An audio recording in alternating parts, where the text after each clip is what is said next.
right, so couple things.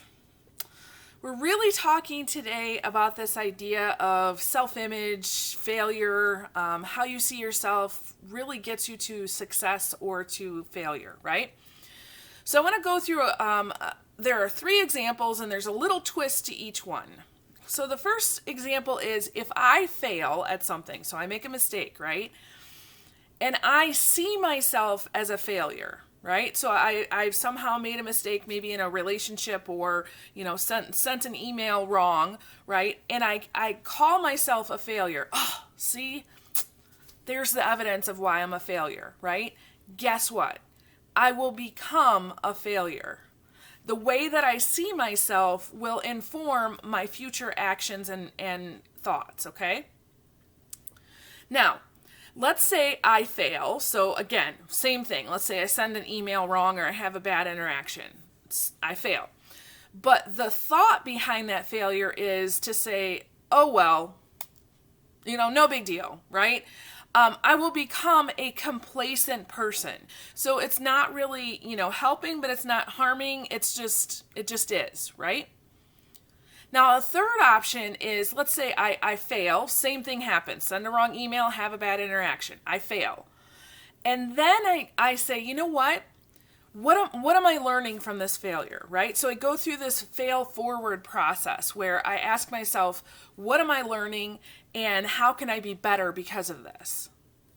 So the internal message to myself is, yeah, sure, you made a mistake, but we're moving forward from this. We're going to be better because of it, right? So that's a different kind of identity than I'm a failure or it doesn't matter, right? So the result of that is going to be that I'm going to have success, and not just success once, but success over and over and over again.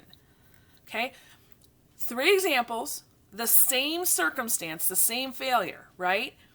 But a very different belief and identity and self-image that leads to a different result.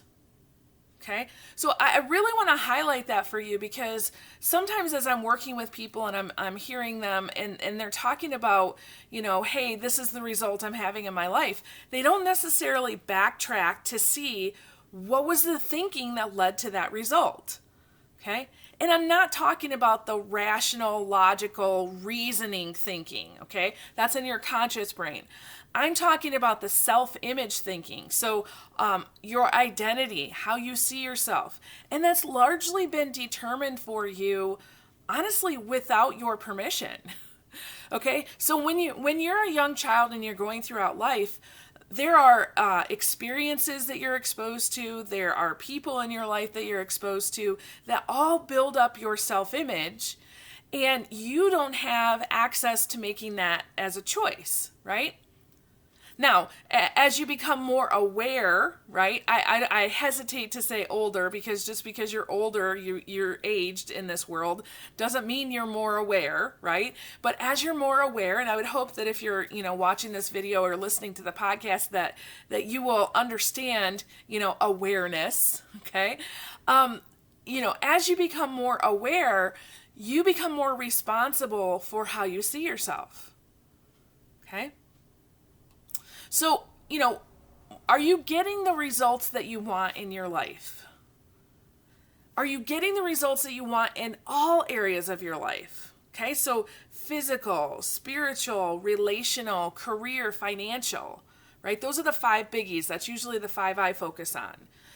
So if you're not getting a result that you want, okay, so for example, I'll take me, in the financial area. Okay, so I could tell you right now, personally, if you were to look at my bank account, you might be a little concerned. There's lots happening in the background and the business is building and things are booming and I'm very excited about where I am financially. Just don't look at my bank account right now, okay? So I am getting the results that I want because I'm headed in that direction. But if you're not getting the results that you want and you want to change, I'm here to tell you that the change isn't necessarily in, certain practices or policies or systems, although that might be the case. But typically what I find is that the change comes from needing to work on your self-image, how you see yourself. Okay? I'll give you a couple examples. So, I was working with this little kid. A parent, knew I was an educator. We'd been friends for a while. Said, "Come on, will you please work with my son?" Said, "Great." He's 6 or almost 7, and he was having issues with reading. And she said, "Can you help him read?" And I was like, "Sure." So I came in and, of course, having great conversations with him. And I knew that based on what I was hearing from him, he probably was ready to read. And I'm like, this is interesting. And so as I had, talked to the mom and actually I talked to the teacher too, I found out that the mom and the teacher were both very concerned that he would never read and be successful. Now that concerned me because if they were so concerned, that was probably showing up in their interactions with him. So long story short, I ended up spending about half a day with him, and I was talking to him about, as we were playing, and, we were talking about trains and trucks, and I was like, oh my gosh, I have a book here about that. And so we would go through and we would look at it, and every time he would interpret what was happening on the page, I would say, oh my gosh, you're such a great reader. Right? And then eventually he would start to look at the words for different kinds of trucks, and we would sound them out together. I'm like, oh my gosh, you're a great reader. Right? So what am I doing? I'm instilling in him a self-image that he had previously not had access to. Okay? So as I'm going through and I'm talking to him, guess what he's picking up? This idea of, I'm a great reader, right? So he goes to school the next day, and I get a call after school, and the mom and the teacher are so happy. They're like, oh my gosh, what did you do with this kid? And I said, you see, I didn't teach him how to read in a half a day. You all have been implanting the skills for the reading, but what was missing was his identity as a reader. And so, once we put that piece into the puzzle, all of a sudden it could come together, and now he's a reader. Okay? Now, the reason why I tell you that is because oftentimes we just like in the first example, I fail. Oh no, I'm a failure. Well, it's your identity, your self-image that runs the show. You can have all of the skills and all of the knowledge to do something.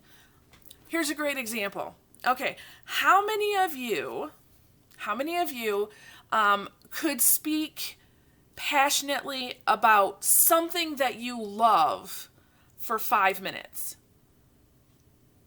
How many of you could speak to, one or two other people that you know really, really well and talk about that thing you're passionate about for 5 minutes? Okay? How many of you could stand up for 5 minutes and talk passionately about that subject with 2 people that you really know? So, how many of you could stand up for 5 minutes and talk passionately about that subject that you know with 2,000 people you don't know? All right, I'm just going to take a wild guess here and say that you probably didn't have the same answer for that last question as you did for the first 3. Okay, so the skills and the knowledge about speaking passionately about something for 5 minutes and standing up and doing it, all of that you need to know to do that. So why can't you do that? It's because it's not about the skills and knowledge, right? It's about you and your belief in yourself that you can actually do that. So I use that example. I've been talking to a lot of people lately who are trying to become better speakers, better influencers in general. And I always go back to self-image, because if you don't see yourself as that person on the stage in front of 2,000 people sharing something that's really important because it's going to help them learn and grow, guess what? I don't care if you know how to talk. I don't care if you have a really great outline. I don't care if you have a great story. If you don't believe that you can, you're not going to do it. Okay? So, if you would like to know more about the self-image, how that really helps you, how that helps you to help other people, right? So I talk to a lot of leaders too about self-image, because they need to understand that their people are run by their self-image, not necessarily their resume, okay? If you want to learn more about that, I'm going to do a live teaching call Tuesday, July 14th. So those of you who are listening to this on the podcast, I know I've given you a couple dates before. I apologize apologize. This is the set in stone date, I promise. We had to change it because we're actually going to go on a family vacation, so I'm really excited about that. So Tuesday, July 14th, 7 p.m. Eastern Time. I will try to put all of the information in the comments. If for some reason you don't have the dial-in information or you're not following us on social media to get that, you can always email me at michelle@growby1.com, and I will be glad to give you that information.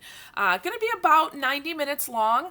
I'm going to share the big picture, the why behind self-image, tell you a lot of stories about how that showed up in my life, and then give you 10 different principles you need to understand about the self-image so that you can be as successful as you say you want to be, okay? I'd love to have you on there. So thank you guys for showing up today and for listening. I really appreciate that. And I hope to spend some more time with you soon. So with that, I release you into the wild. Go forth and prosper. Have an amazing day, and we'll catch you next time. All right. Bye-bye.